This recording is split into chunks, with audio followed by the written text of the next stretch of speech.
Sir. Puka. Sabi ni Enriquez, hawak mo raw yung sketch ng tao ni Amo. Nasaan? Nako!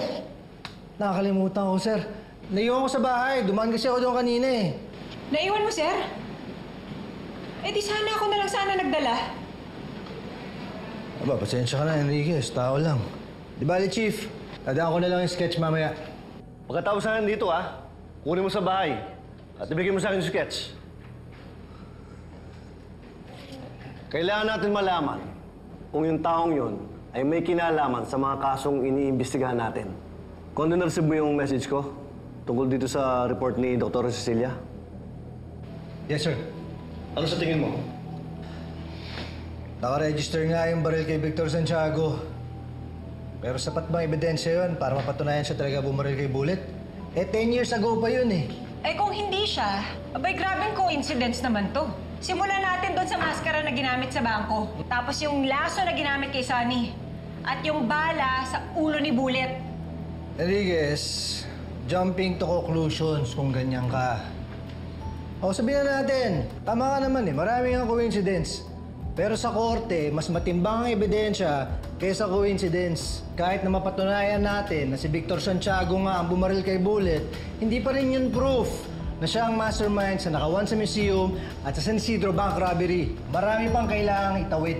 Oh, pero hindi pa ba sapat yun para simulan natin yung formal investigation sa kanya? Tama na yan. Ayokong maka-epekto ito sa eleksyon. Ayokong makautang o magkatraso sa kahit kaninong politiko. Teka, sir. Sinasabi niyo bang i-hold muna yung investigation? Hindi naman, Enriquez. Dahil may pananagutan tayo sa mga kababayan natin. At may pananagutan tayo sa mga sarili natin. Kaya itutuloy natin ang investigasyon. Pero hanggat maaari, hindi pwedeng lumabas sa publiko even the fact na under investigation si Victor Santiago. Maliwanag ba? Yes, sir.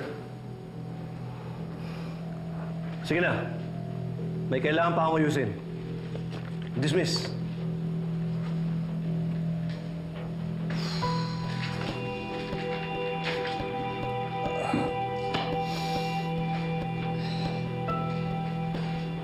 Ako na lang ako, Enriquez. Saan ka nang galing kanina, sir?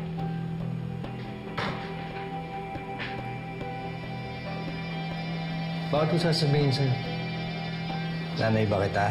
Nag-offer ako na dalhin dito sa station yung sketch. Pero tinanggihan mo. Sabi mo ikaw na magdadala, di ba?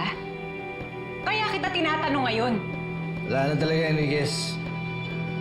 Kahit na anong gawin ko, pagdududahan mo na. Bakit, sir? Masisisi mo ba ako?